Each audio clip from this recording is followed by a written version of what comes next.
శుభోదయం. నా పేరు ఎం ఉదయన్.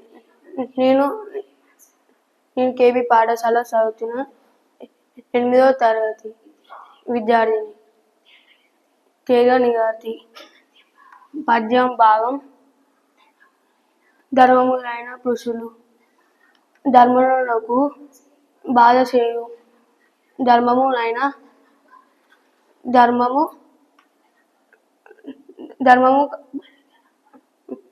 మతిమానం తరపదు. ధర్మము సర్వమునకు హితముగా వలె భావం. ధర్మము తెలిసిన వారు ధర్మానికి కేడు చేసే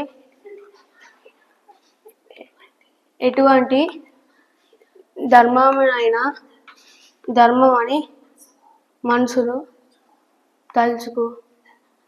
ధర్మము అనేది అన్నిటికీ మేలు కలిగించేది కానీ ఉండాలి.